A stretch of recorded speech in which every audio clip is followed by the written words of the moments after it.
Le week-end dernier, la salle Coluche de l'Onne-Plage était accoffrée aux 1000 merveilles, totalement désuète, mais tellement nécessaire encore aujourd'hui à la rêverie. L'exposition spectacle 20 000 yeux sous les rêves vous amène dans le monde du pré-cinéma, avant les Frères Lumière. Certains avancent l'idée selon laquelle le cinéma est dans l'esprit de l'homme depuis des millénaires. Sauf que nous, on n'a pas pu prendre les grottes ici jusqu'à chez nous.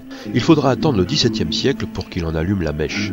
Les lanternes de peur, utilisées par les moines pour épouvanter les esprits simples, deviendront magiques et ouvriront la voie à une forme d'escalade technique et technologique dont est issu le cinéma. Nous, on commence effectivement avec les lanternes magiques du tout début du XVIIe siècle, XVIIIe siècle.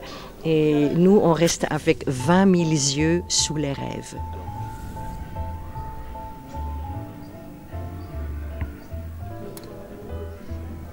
Ancêtres de nos projecteurs de diapositives, les lanternes magiques étaient très utilisées par les conférenciers et les enseignants, comme le PowerPoint actuel. Pendant cette exposition spectacle, vous avez l'occasion de voir les lanternes magiques de conférenciers tels qu'ils ont été utilisés au XVIIIe, XIXe siècle par les conférenciers, les enseignants. Vous pouvez voir également les dérivés de la lanterne magique jusqu'aux lanternes magiques de jouets. Rappelons seulement que la source lumineuse des lanternes magiques provenait d'une chandelle, d'une lampe à huile ou à pétrole. Ce qui, de ce point de vue, rend les tablettes d'aujourd'hui beaucoup plus sécurisantes pour les parents.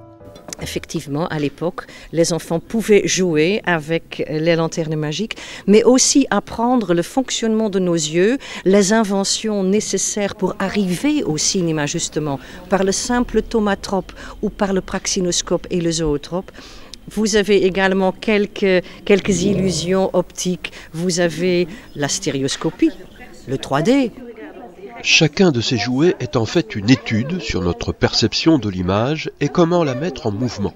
La grande question est comment donner vie à une image fixe, comment la perpétuer dans le mouvement.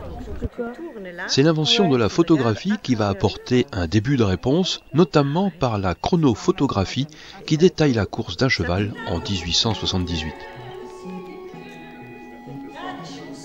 Émile Reynaud est le premier à présenter une séquence animée sur pellicule avec son théâtre optique au musée Grévin le 28 octobre 1892.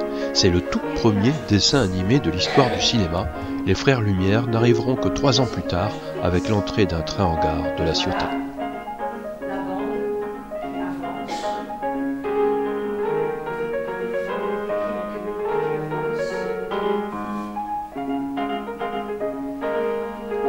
L'exposition spectacle présente cette histoire qui fit naître le cinéma. Ici, le visiteur n'a pas d'âge. La magie opère. Autour de l'écran, il n'y a que des enfants qui assistent à une projection d'images peintes sur verre. Elles sont plus que centenaires, mais ces histoires font encore rire petits et grands. Les lanternes magiques ont ceci de particulier, elles plongent d'emblée le visiteur dans une forme de nostalgie heureuse, peut-être parce qu'elles proposent de redécouvrir une poésie de l'instant perdu, des images simples, sans agression, le temps est soudainement suspendu. Des images photographiées directement sur le verre, comme par exemple ici. L'exposition est donc ce voyage au pays des images et des différents appareils de diffusion. On y apprend que finalement le cinéma n'est qu'une illusion, une succession de photos dans un court laps de temps qui recrée le mouvement, qui recrée la vie.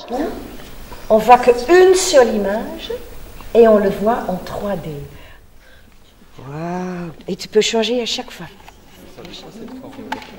C'est Blanche-Neige. Ça nous rappelle des souvenirs. C'est sympa. Oui, parce qu'on a tous eu un appareil comme ça. Ah ouais, on a tous eu. C'est vraiment plus. Après, c'était plus tout ce qui était dessin animé, ça représentait plus des dessins animés. Et c'est vraiment sympa. Maintenant, on est beaucoup sur les téléphones, devant la télé, devant l'ordinateur, mais on se rend compte aussi qu'il y a eu plein de choses d'inventées et qu'on les oublie. En fin de compte, on les oublie ces choses. Et par des expositions comme ça, on revient en arrière. Donc c'est très sympa. L'homme a beaucoup rêvé, entre autres, il a rêvé de voler, d'aller sur la Lune, d'aller sous les mers et de recréer la vie. Pour ce dernier rêve, il a inventé le cinéma. Pas étonnant alors que cette exposition spectacle porte comme titre 20 000 lieues sous les rêves.